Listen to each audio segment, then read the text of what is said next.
Hi, my name is Jordan. I am a special education teacher from the UK. I share my passion for everything communication, sensory regulation, and fun lesson ideas for my classroom of disabled pupils aged 4 to 11. Each week, I am joined by experts in the field, answering your questions and sharing our knowledge and experience working alongside our beautiful young people. Let's get started. Hello everybody, happy Monday, welcome back. I am being joined by Nurtured Neuro Kids today, which I'm so excited about. She is an ex-teacher and a autistic mum as well. So we can hear about two sides. She's from the teacher's point of view, so mainstream teacher, and how she manages her classroom with neurodivergent children in the classroom in mainstream, which is obviously new to me. It's something that I've never been a mainstream teacher before, so I'm so hoping to learn in order to better help mainstream teachers. But also from the parenting point of view, you know, she's a parent of an autistic child and has chosen to homeschool. So we're going to talk about all those kind of things today, and she has just requested. Hi.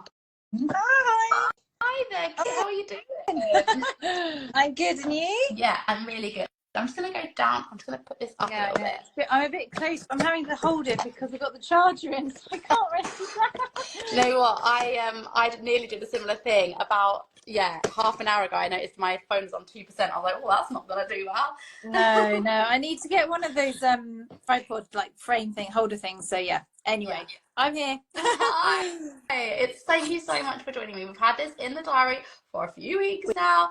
We have.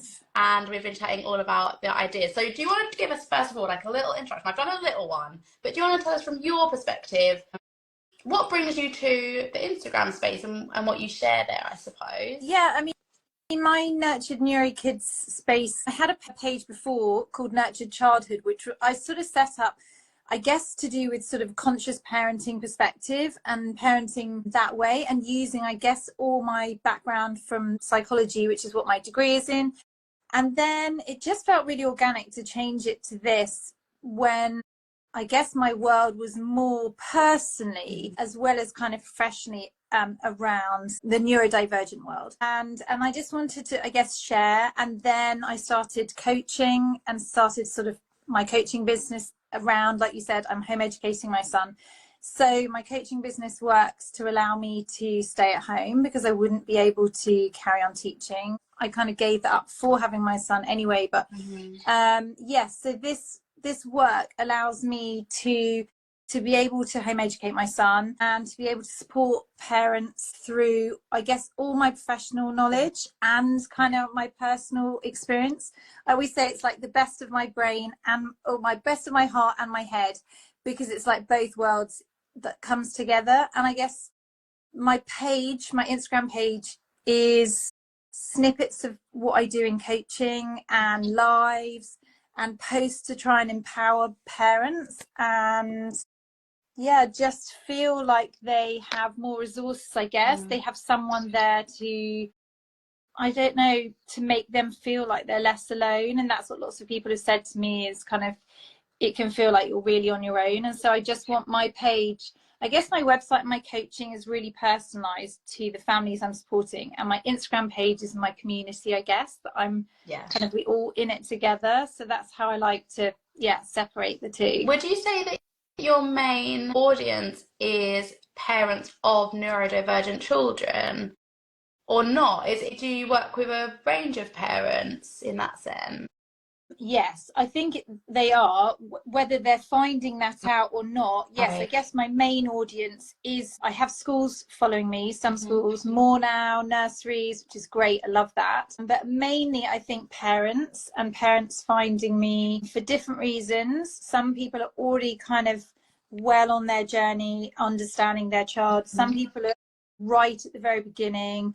They may be awaiting a diagnosis or thinking, is this something that I need to explore? Yeah, all different kind of, and some are like really young children, sort of 3, and then others that I support and on my page have older children, sort of teenagers. So it's a huge mixture, isn't it? Yeah, a real range that you support. That's really great, isn't it? That it makes it more interesting for you as well, I guess. It's also really hard when I guess before I had my website as well, and people used to come to me and say, like, what is it you do, or who do you support? It's really hard to put that in like a short sentence.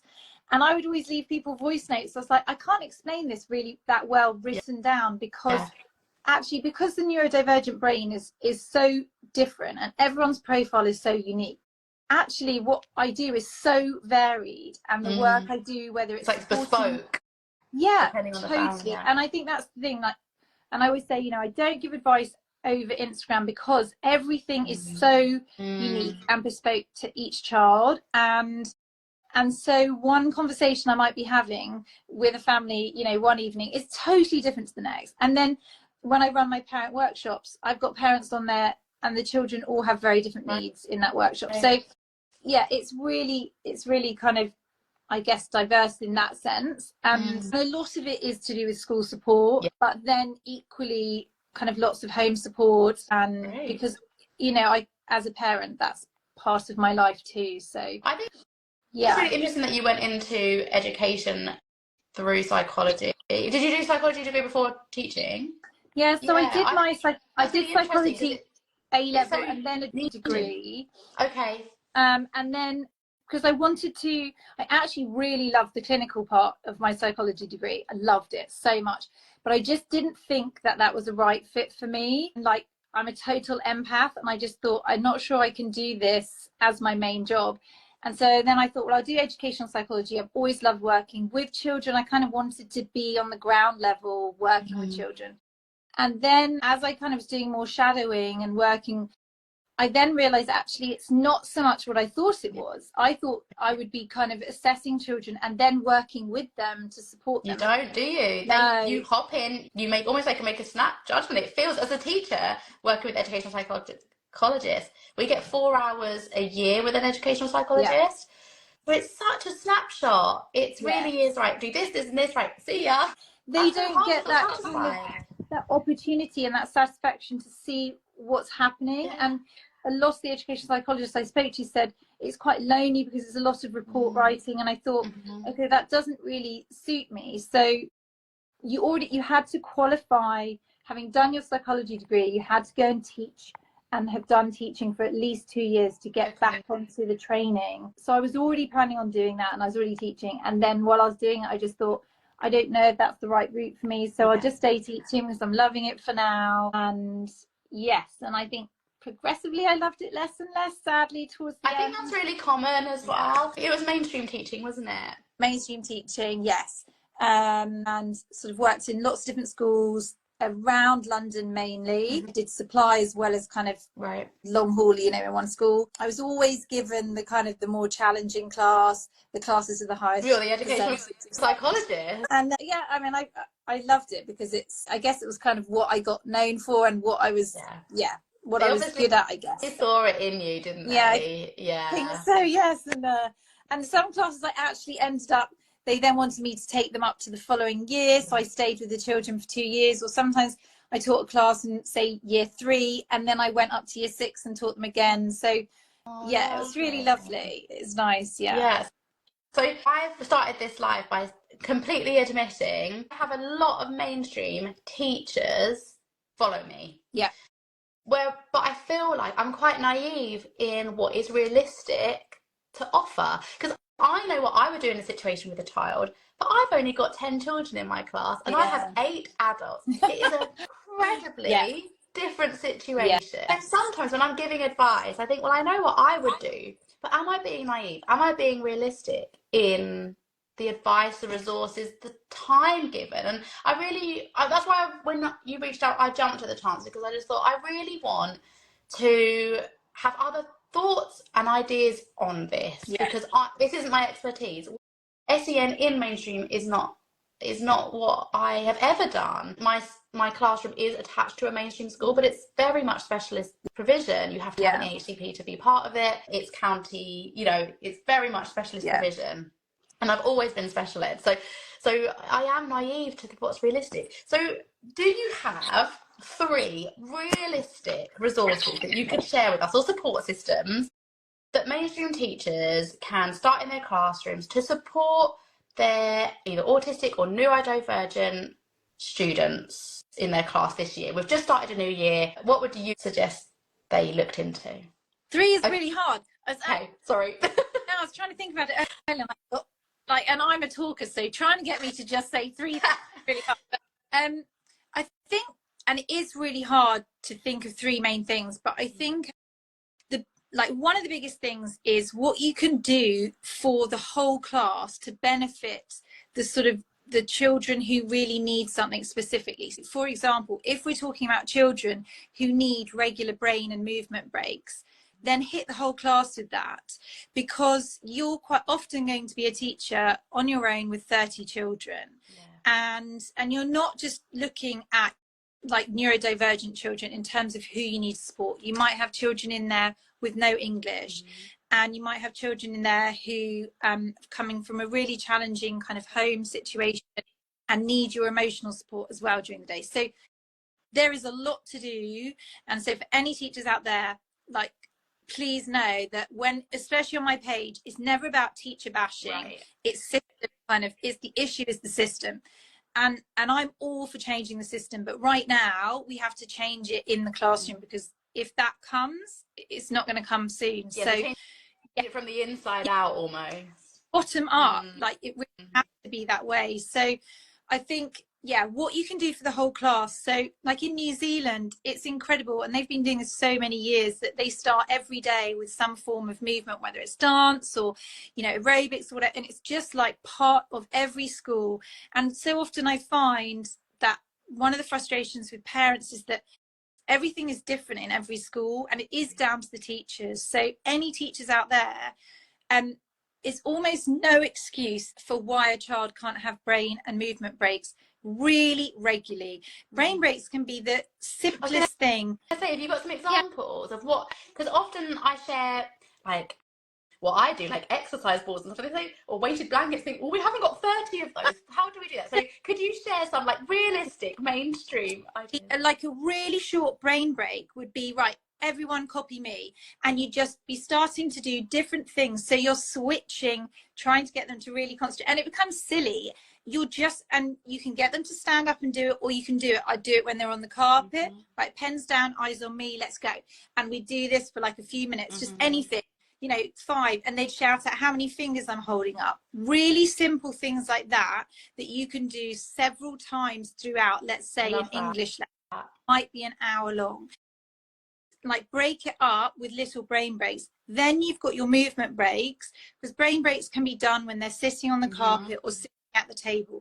Movement breaks, obviously you need to get up and move. So when they're going, you could do it maybe once on the carpet. When they're going from the carpet to their tables, do a movement break then, which also is kind of a brain break. You're doing both. So a quick Simon Says is a really good, obviously not Simon Says, you do it as a teacher, you know, Mrs. Says. Mrs. Says. That's a really fun one to do as well. Or sometimes, yeah, in the middle. And then if you've got kind of a 15-20 minute section of the lesson where they're at their tables working, do something after 10 minutes. So in the middle of that, again, pens down, eyes on me, right, stand up. And then we do something just really physical. And to begin with, at the start of term, it takes a while. Like, they'll be silly. It's really hard to rein everyone back in. Like, you might be so that might put you off. So these teachers that are hearing this, don't just try it once and think, oh no, that was chaos. I'm never doing that again. Yeah, it probably is chaos, because it's something they might have never done before. But trust me, that the more you do it, it just becomes routine. And so then when I would do it, everyone would know. And I did it in the middle of Ofsted. You know, I wouldn't be scared of that, because I knew, everybody knew kind of what happened. We did this, and then everyone back to show it off. Yeah. Have that renewed kind of, right, now I've got my idea, I'm going to go again. And so I think those sorts of things, when you've got, you know, especially reports coming in saying this child needs regular brain breaks, movement breaks, do it for everyone.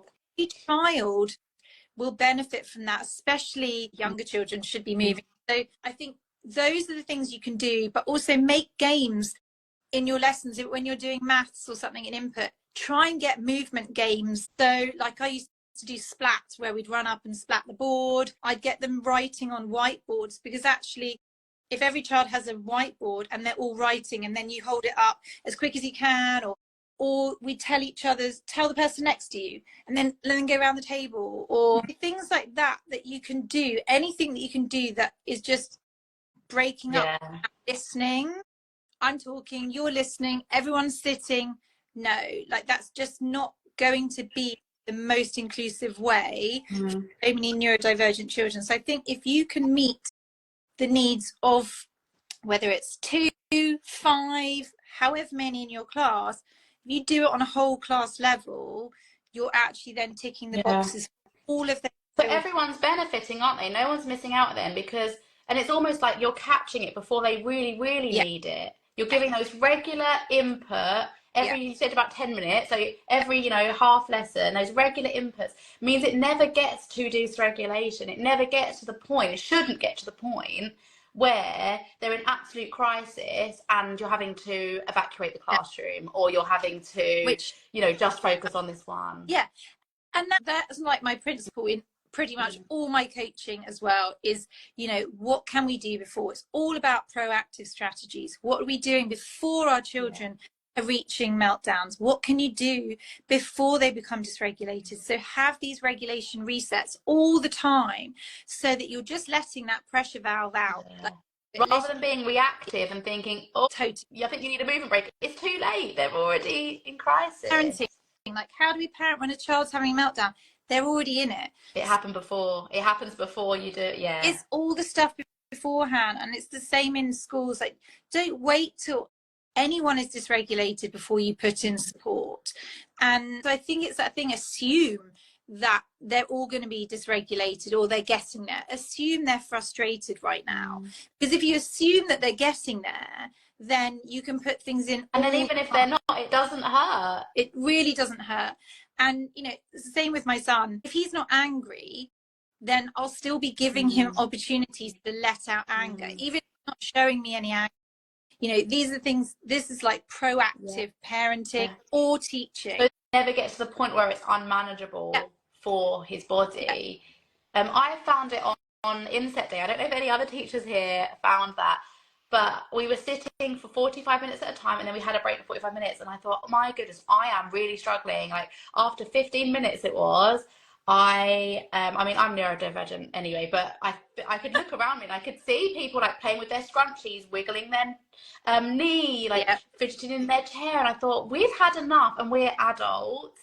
How are we asking these 5-year-olds or 11-year-olds to sit for such a long time? We need to be practicing what we preach always in those inset days, don't we? So if you're leading on those trainings, we kind of need to be offering that, don't we, as well? And I think I did a talk a little while back with a child psychologist, and we were talking about like diagnosing the environment, not our children. Actually, I think so much of the dysregulation we see isn't necessarily to do with anything other than what we're asking our children to do.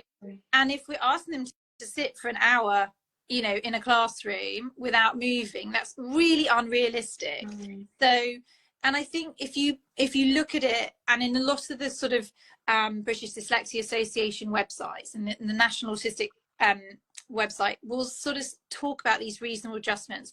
And when they talk about kind of movement or brain breaks, it will be suggested about 10 to 15 minutes, because it's not just the children who need to move. For dyslexic pupils, it will be the kind of mental exhaustion and fatigue that they're experiencing after 10 or 15 minutes.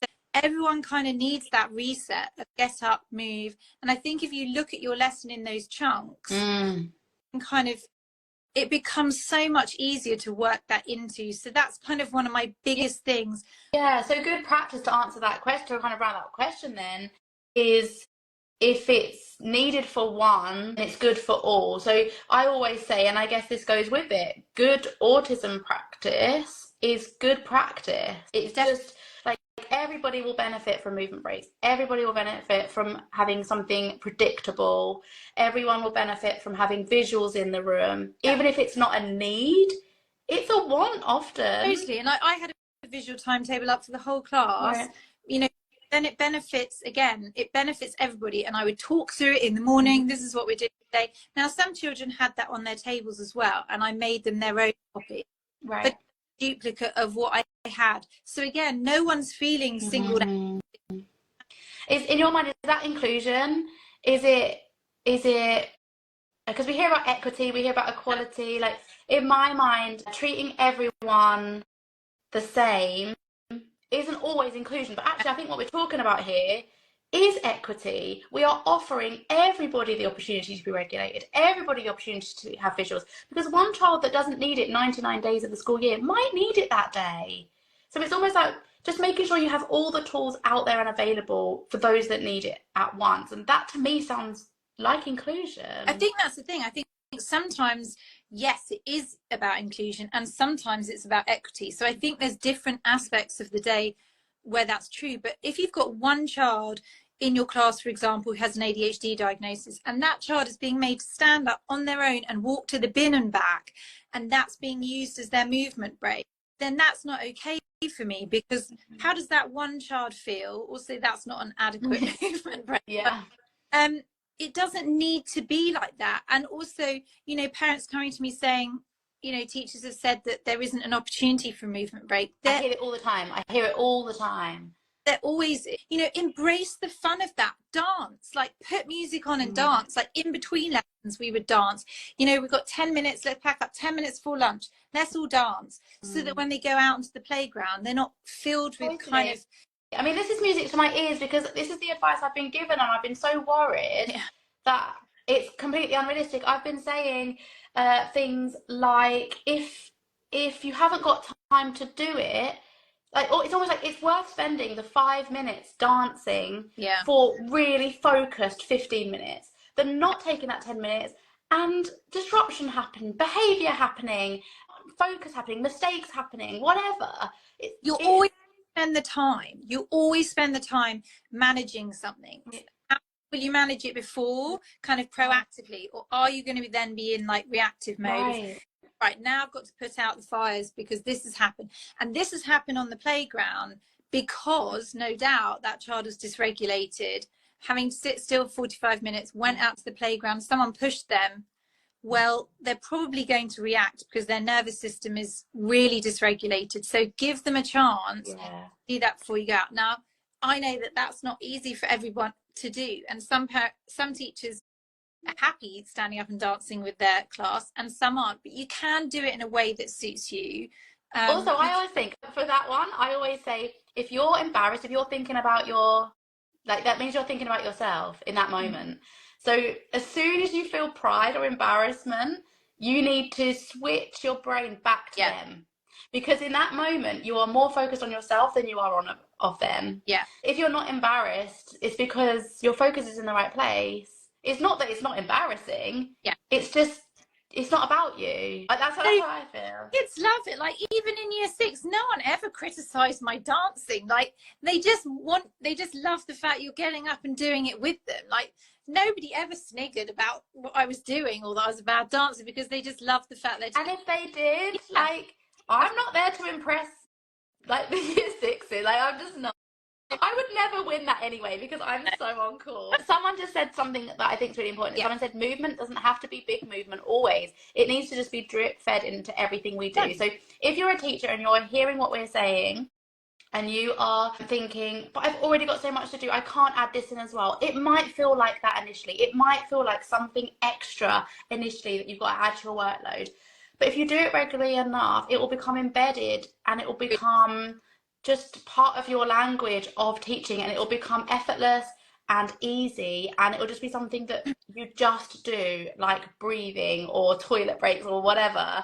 There'll be phrases that you just say now that you just do without thinking, and I would like to think that if you did movement breaks enough, that will become part of the language of just your class. And that's the thing. I'm not asking anybody to do anything that I didn't do that wasn't realistic. And I know we used to have these like flip folders of all these ideas of brain breaks, and actually I didn't scroll through those. I just kind of made my own things up, really organic in the moment. Children don't mind what you do. If you just literally are counting on your hands, that's, you know, give them a clapping pattern or something. Have to be massive movements always. I think obviously there's some children who will need that, and kind of comes into sensory breaks as well, which is but some is better than none, right? So even if you're doing just clapping breaks, that's better than not doing anything at all. And I think that's that thing, is some people think, and parents as well, it goes for parenting, I don't have time to do that big thing. And I think everyone thinks that generally in life. I don't have time to do an hour of exercise. I've already got so much, yeah. Whereas actually 10 minutes would be better than nothing. And when I one of the workshops I do is on sensory regulation. I talk about the body budget and how we're filling up our children's sensory cups. And I always sort of say, you know, we talk a lot about kind of the monetary value. If you don't have time to put £10 back in their kind of body budget, then put 20p in or 5p, because anything is better than nothing. And you might stop them from going overdrawn. And that's when it's tricky. I love that. You can just put a little bit back in, then just do that. Like if you've got 2 minutes before school to give their hand a little squeeze, do that, because it's better than nothing. So yeah, a quick clap or just wave jazz hands. Let's do jazz hands for like 10 seconds is better than nothing at all.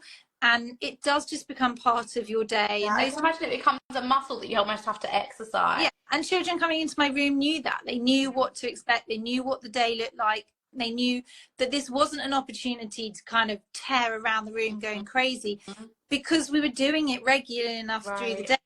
They didn't need to. And so I think, yeah, work through it. If it feels chaotic to the begin with, just like go with it. Just kind of keep it going. Give it, you know, a good 3 or 4 weeks. Try and get like everyone into the routine of it. I think that's like my one biggest takeaway, is the kind of meet the needs of a few with the whole class, where you don't need to single people out, but also assume every child needs to move and have. So I mean, that leads me on to my next question, actually. I mentioned the word inclusion, I mentioned the word equity just then, and I kind of felt your body go. So let's talk about that, because it's something I'm talking about as well. Obviously, as a special ed teacher, I'm interested in inclusion within mainstream school because I'm attached to a mainstream school. But I want that to look as inclusive and affirming as possible. Is there such thing? You know, what are your feelings on inclusion in mainstream? And if you're pro it, why? And how can it be achieved effectively? And if you're anti it, why? And what is the impact on that? I know it's a big question, but it's something I've been mulling over this term in particular. It is really huge. And I think there's so many kind of nuances to any question to neurodiversity, because it's huge. But I think if we're assuming that, you know, inclusion is everyone kind of is given an equal opportunity to resources and, you know, and those opportunities in school, whereas equity is we're meeting individual needs to be able to access that. I think there's a time and a place for both. And it also really, really depends on the needs of the child. So there cannot be a blanket statement of that across everyone. And you know, I would have children who I guess now probably would be better suited to a specialist resource provision school or setting, but were in mainstream kind of when I was started teaching, and there was a lot less of those schools around than there are now, even though there's not enough now. And so we had children in our classroom who were non-speaking and who weren't necessarily accessing the curriculum that I was teaching. And sometimes that was really hard, because these are the children who need kind of different sensory input a lot. They need to stim loudly. They need to kind of run. And in the middle of a science experiment, that's really hard to manage.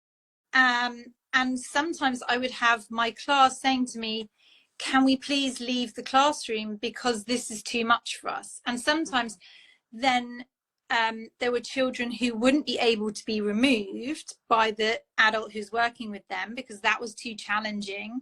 So I would have to remove my 28 or 29 children. So sometimes it is hard, and sometimes I think, and with parents I work with a lot, is that thing of which is the right setting. Is this setting right for them? And one boy who actually, he was in my class for year 3 and year 6.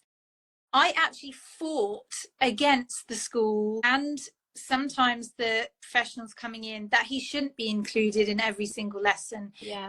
He was still non-speaking in year 6.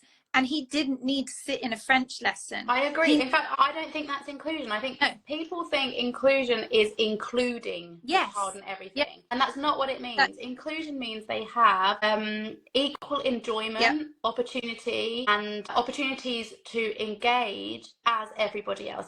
That might look from the outside as exclusion. Yes. So, for example, let's imagine there's an assembly and it's a drumming workshop. Mainstream schools do that, right? Like there's a drumming workshop, there's people who've come in, it's really exciting, we've paid for this drumming workshop. But I have a child who has severe anxiety over unpredictable noises and to change their routine. What does inclusion look like? In my mind, inclusion looks like giving them the opportunity that they can join if they want to, but also giving them the opportunity that they don't want to. It's choices, it's giving them consent and honouring that consent. That to me looks like inclusion. Even though someone walking in and seeing them in a completely different room from everyone else, it looks like exclusion. In my mind, that's inclusion. I think if we were to force them into an environment like that, they clearly don't want to, they're very clearly not wanting to be a part of, and they're not happy, and they are voicing that in their body or whatever way they can, and we are, for the sake of inclusion, making them be part of that, that's not inclusion. In my mind, that is exclusion, even though they are physically with their peers. That is exclusion, because you're not considering you're not respecting them, you're not considering their needs, wants, or the impact on their mental health. Honestly, I think considering their needs as well as their wants. And I think what you're saying very rarely happens in schools. It's everybody is in that room, you're all in that room, and the amount, especially around Christmas and stuff, everybody goes to the Christmas performance.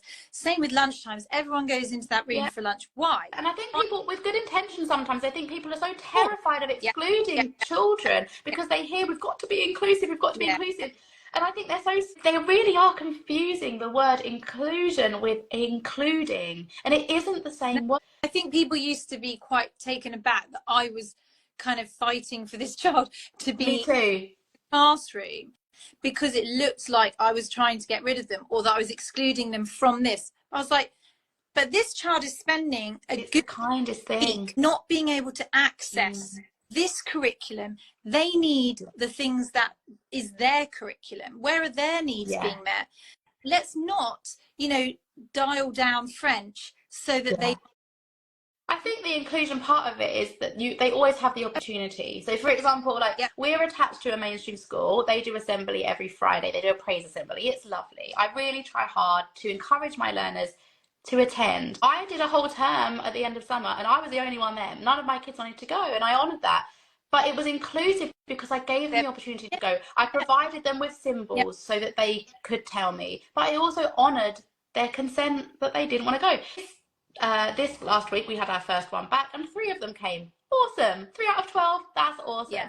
That's inclusion. They all had the opportunity to attend, but they also were respected enough that this isn't for you today, and that's awesome. And a problem in schools where that comes about is to do with manpower and people being... And I've got such a luxury with that. Let's say there are children who can't attend that assembly, or there's children who struggle every lunchtime out on the playground, and there's great examples of how schools are meeting this. Children who can't go into the lunch hall, who are the adults who are doing that? Now, I would give up my lunch times, and I would have children in my room because, to be honest, I was marking every lunchtime so that I didn't take it home. So if I had children who wanted to come and eat their lunch in that room, they knew they had to do it quietly because I was working, but they can do that rather than go somewhere else. But I think, there's schools that have amazing nurture groups happening at lunchtimes to support children who can't tolerate the kind of environment. And it might just be that day. Like we have a lady whose full-time job is pastoral care, and she always has a lunchtime group, and sometimes my classroom's right next to hers, and sometimes I'll see a child that I've never seen before because they just weren't feeling it that day, or something's happened at home and they just need that extra support, whereas other children are there every day. And I think that's the thing. There needs to be any opportunity, I think, at a lunch or play. Any child needs to know there's somewhere for them to go, and that's where schools need to utilize parents, because within your parent community you might have someone who is amazing at arts and will run an art nurture group, or you've got the keen gardeners who will set up a garden, like, please schools set up gardening groups if you have a space. You know, things like that. Get those kids to come and dig a flower bed with you. I think if you don't have the resources in school to pay for it, go and ask your parents. Like, don't be scared to involve parents in this. We also had, because we were struggling with the needs and wants of our learners not wanting to go out into mainstream, it just caused them really high anxiety. We brought mainstream class into our resource base, and that was so positive. So we had some year sixes that really wanted to do it. They were begging their teacher to go in actually and support us, but actually what we found was there was no support needed. They were just playing as equals in our resource base, and that wouldn't have happened if we were included in mainstream. They would have been such anxiety, there'd have been dysregulation, there'd have been unsafe behaviours, honestly, because their anxiety would be so high. But let's flip the script. Let's do inclusion the other way and include the year sixes into our classroom where our children feel comfortable and safe and actually in control, because they know far more in our environment than visitors do. That's also inclusion, right?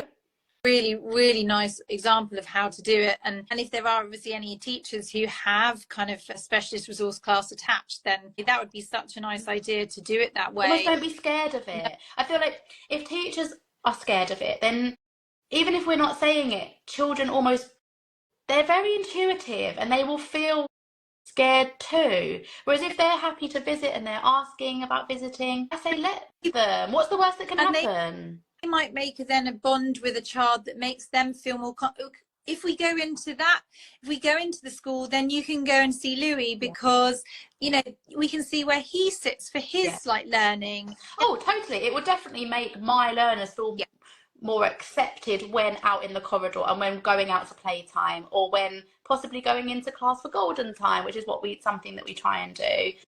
They'll recognise faces. They'll be greeted at the door by name.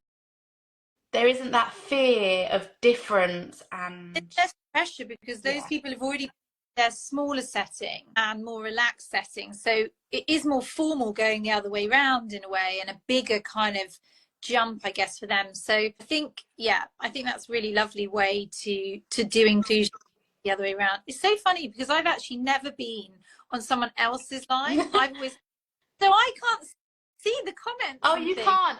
Can you see if I pin it? I don't know. I can't. It kind of froze after the first one. So for a minute, I was thinking. There's so many. I can barely read them. I thought no one was commenting. No, we're getting too many.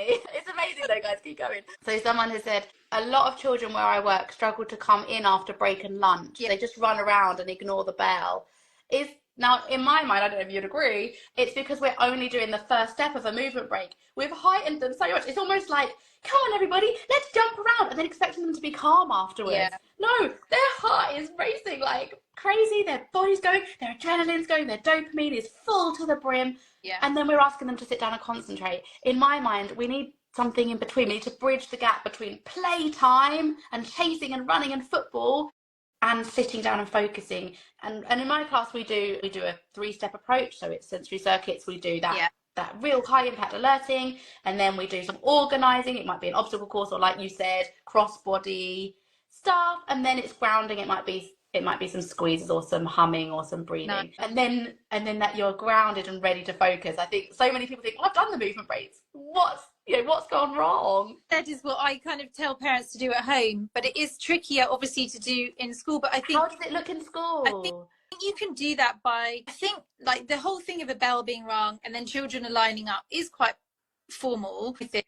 And I think if a teacher goes out onto the playground and again engages in some sort of movement with the child, if you meet the child in their environment, whether that's sitting next to your child whilst they're watching television before you ask them that needs to be turned off, it's the same thing. Go and meet your children in the playground doing whatever they need to do. I guess it's less defense, like they meet with less defense, isn't it? It's less demanding on their kind of, for any children who feel that pressure of demand, but also drawing them out of something that they're having the best time doing, kind of engage them in something that looks a little bit as fun, where if you come out and start doing like a Simon Says thing at the front of the line, and your children can then gradually come over and join.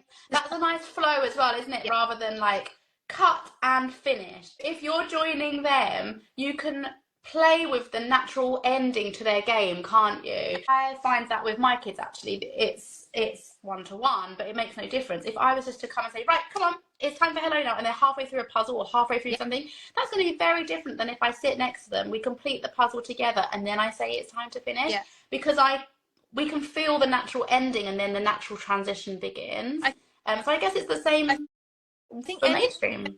Abrupt end, and then you're creating a really hard transition is going to be challenging. So I think, you know, with children at home or anything, there always has to be a warning to the thing that they're loving is going to come to an end. It's easier than just say, right. But it'd be like someone coming in and hanging up your phone while you're in the middle of chatting to your friend. You're like, I was in the middle of talking to them. You wouldn't be very, your partner did. It's not very respectful, is it? Really very. And I get that in schools there's a greater time pressure in a mainstream school, because if you're still in the playground messing around, generally the head teachers are not going to love that. So I think what would be nice in a school is, I don't know, if people could work out a way to signal to children that there's a 5 minute before the end of play, because then in a way they know, okay, well, I'm not going to get to play. Yeah, they could wind up their game, or they could wind up their football game or whatever. Transition out of that would be really, I think, I mean, I never had any problems with children coming in, because I'd like to think that they thought there was something fun they were coming in for. So. I mean, that's also the point, right? And that's, I guess, like you said, autism practice is good practice. It's just, I think in my room, it's just like got a magnifying glass on it.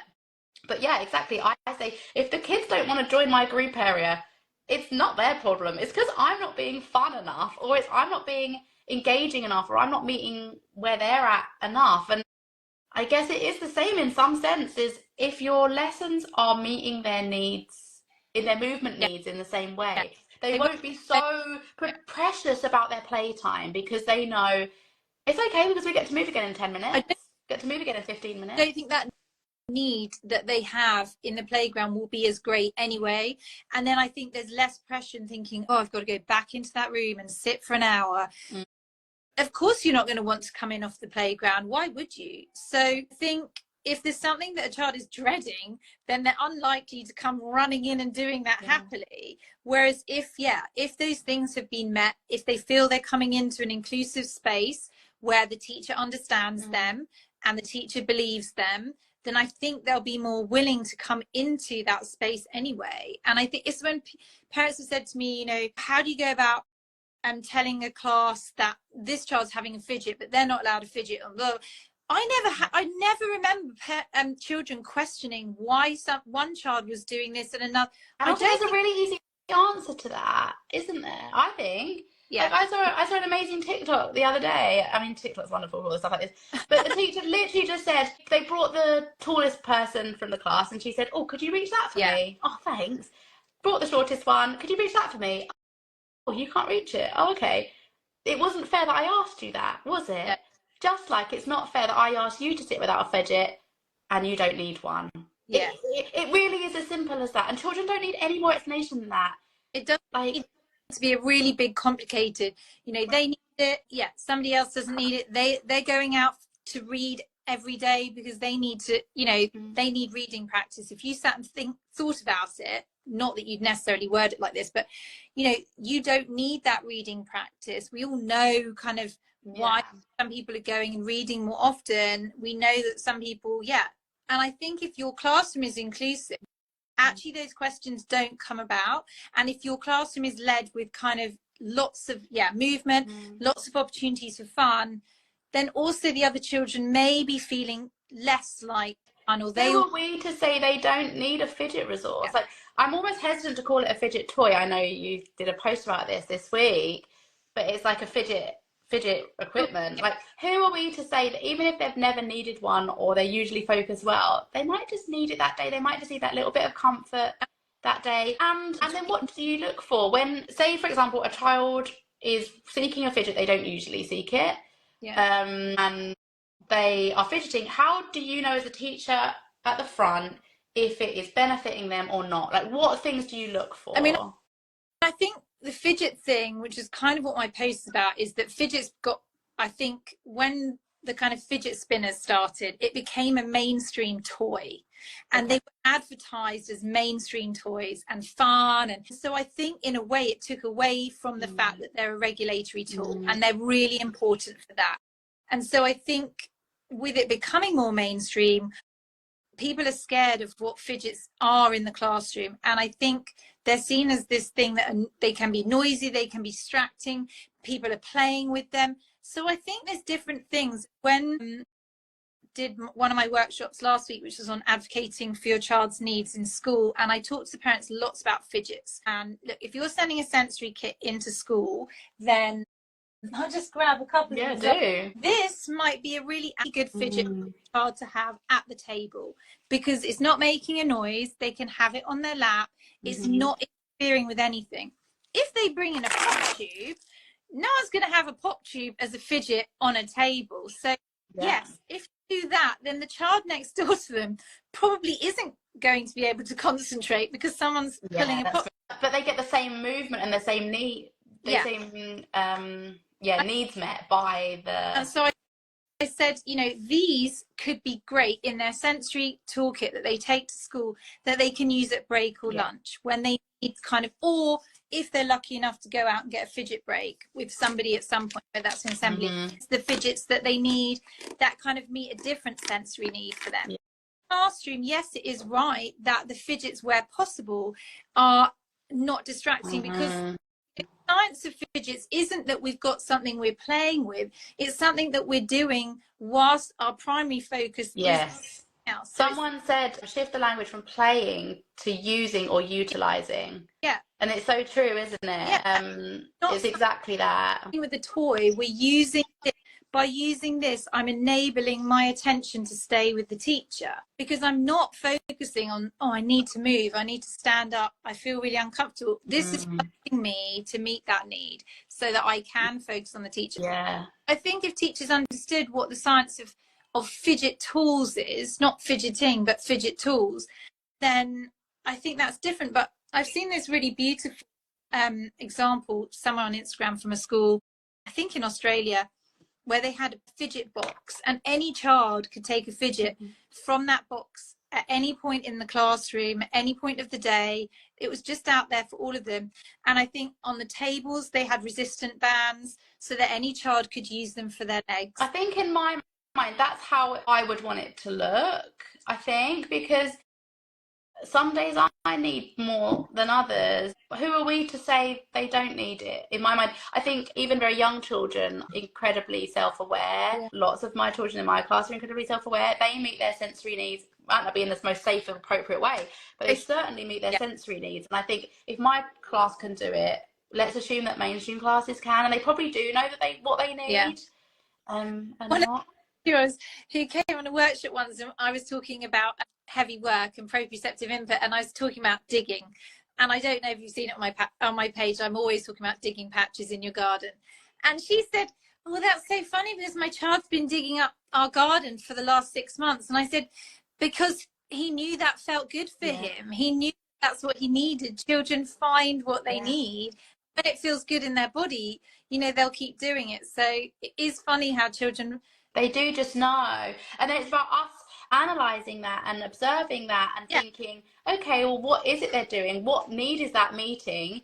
Is it the safest way that they can meet that? What else can we do? You know, that I spend my whole curiosity career doing that. Curiosity, exactly. Someone said, I think this is a really important one to end on, actually. My son isn't using his fidgets or noise-cancelling headphones because he feels different. And this is something I hear about and see a lot being attached to a mainstream school. You know, they have them in their bag, they keep them in their bag, or they don't want to wear the school uniform or the PE kit, but actually then they don't want to look different. I hear about that constantly. So is that something you've come across, and how would you support? I didn't come across that in terms of my children ever feeling like that, but I think it definitely is as children get older. For the I work with, that's definitely more of an issue of support secondary schools. I think that's where, if that's the case, you can't force a child to use that if they don't want to do that in front of people. But I do think it's about the ethos in the classroom, how that's being talked about, how it's being supported, how if that child feels that they're singled out. So like I said, if you're doing a brain break or a movement break for everybody, maybe have a fidget wouldn't be great. And also, if you're giving opportunities during the day for everybody, time out from noise. So I used to do meditation with my class at least once a day where there was no noise. Sometimes it was guided meditation. Sometimes we had classical music. Sometimes we did Buddhist meditation. If you're giving them opportunities to have that quiet time for the day, again, their need to block out constant noise, you're already meeting that with the whole class. I feel like we can model it as well, can't we? Like, teachers often feel overwhelmed by the noise in the classroom. Like we often do. What are we doing about it? Are we modelling using ear defenders too? Maybe we should be. You know, if we're feeling frustrated, are we modelling by using a Chewy? I know some SEN teachers do. Are we modelling, just like we're modelling using visuals and we're modelling safe hands and all of those kind of things? Maybe we should be modelling using that too. I don't know. If genuinely, like not as a gimmick, not as a tool, but genuinely when we need it, we should be meeting our needs and not ignoring them. We as teachers shouldn't be masking our needs. We should be meeting them. So I don't mean do it anyway. I mean, if you genuinely feel overwhelmed, genuinely need it, show it. And if you don't, but I think that's why I used to do meditation with the children, is because I couldn't handle that noise, relentless noise all day. And actually, when they're at the tables, I didn't want them talking non-stop while I was trying to support children. So often I would put classical music on during working time, because actually that was nice for me to have a bit of quiet, and then we can have the crazy, and then we can have the dancing. But there was also times where we had quiet, and I said to the class, this is how I'm meeting everyone's needs, because some people will really want this quiet time, and okay, that doesn't suit all of you, but we're going to get up and dance, and you can shout in a minute. But I think that might not help the parent, because obviously the parent's not in charge of what the teacher's doing. You can't, like, in terms of ear defenders, I always say, have they tried the loop ears? Because if they are finding the ear defenders hard in a classroom situation, then try the loop ones, and you can have them on different settings, so that's totally noise cancelling. And they do children's ones, don't they? They're really small. They've started, I think they start from 6 years up now, the children's ones. So I think that's really good. And it's really discreet, isn't it? Really discreet, So I think that helps the ear defenders thing, definitely. But I think if children are being given opportunities in school where it is that time away from noise, because even break time isn't quiet for them. No. Where is their quiet time in the day? And maybe not even home either. Maybe not if they've got siblings at home, or so, you know, it's that thing of parents often say, you know, I just went out for 10 minutes, I needed a quiet walk. And I say, great, that's brilliant.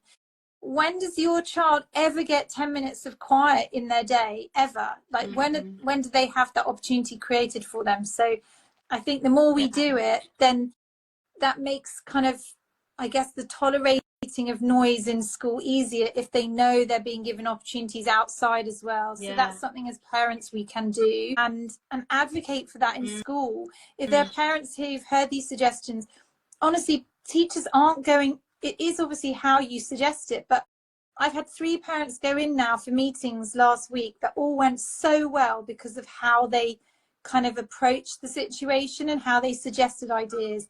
And the teachers were all so welcoming about heavy work and about kind of brain breaks. And I shared all these ideas with the parents. It's like, please suggest it, because if you do it in the nicest way, then, you know, hopefully teachers will take it as a supportive thing. But it's hard, like it's so hard. Yeah, but we don't learn any of this stuff. Everything we've spoken about today was not covered in teacher training. We learned loads about phonics, about 90% phonics. We learned about 5% maths, and the rest of it was, you know, not about anything at all. I can't remember. We certainly didn't learn about regulation. We certainly didn't learn about how to, you know, manage the class in this way. So don't assume that teachers know best. Just assume that we're all trying to work it out as we go through, just like everyone is. And yeah, and every class is different, and every class brings new learning opportunities, and parents are the experts in their children, and I'm sure you would Yeah, agree with that with your own child. And parents are the experts in their children. If you feel like your child would benefit from something we've spoken about today, then you're their advocate, you're their voice. And yeah, I urge you to voice that. Nobody, be don't worry brave. about being that parent. I No, love that parent. Please do give it. us advice. Wear Please it as a tell us. badge of honor. Honestly, go in, advocate for your child. And any teachers listening, just believe parents. No parent is Yeah. coming to you making this up, because why would we? Why would a parent come in and say that my child's coming home and throwing Yeah. chairs and biting me and Even if melting it feels down? really Yeah, unbelievable sometimes, why would they because do I've been that? in that Yeah. situation. I thought, what? Hang on, like, this is not the child I'm seeing. But why would I have questioned that parent? I didn't for a second think, Yeah. hang on, you must be wrong. Yeah. Well, It was just a or I case guess of, you become defensive, don't yeah, you? Because you're like, well, it must be something at home. It can't be school. And I've fallen into that trap too. Of course. Of course. You know, it just doesn't work like that. We all no. need to be looking at the holistic picture and all have a part to play in the regulation of the children, don't we? And I think ultimately all teachers go into teaching Oh, because they want yeah, to because you love benefit the children, next you want to help generation. them, and Yeah.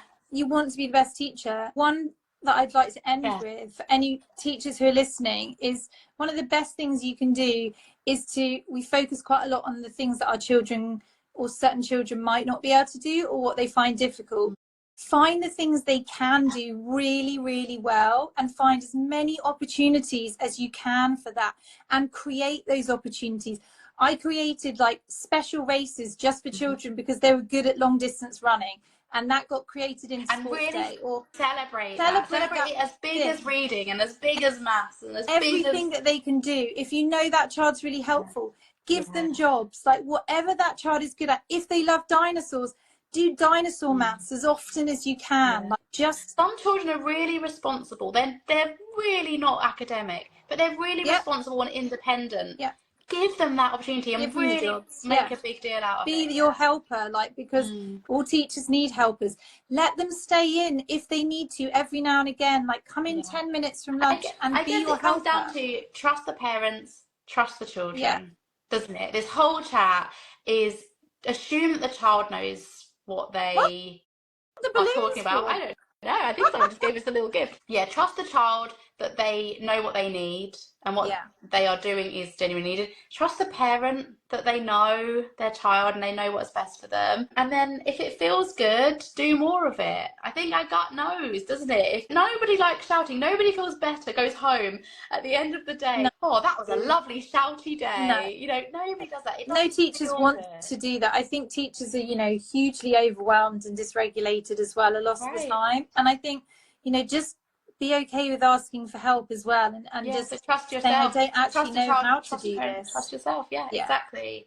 I have It's loved speaking to you, Kate. so I could speak to lovely. you I know, for so long. It's so important. I found it really validating actually because yeah, I really don't know this stuff. This is new to me. I kind of dip my toe in. I see it from the outside, but I want it to be realistic. I never want to give advice that isn't realistic. So I find it really validating. So thank you for that. Oh, and Yeah, I hope it's please, helped anyone listening. oh, I'm sure you have. I'm sure you have. Please, everybody watching this now or in the future, please follow Nurtured Neuro Kids. She says so much great stuff in there for parents and teachers and beyond, actually, for all children, but especially those neurodivergent learners. Thank you Yeah. so much, Thanks for Kate, having for me. joining. Thank you so Thanks, much, Georgie. Have a lovely Kate. evening. Bye.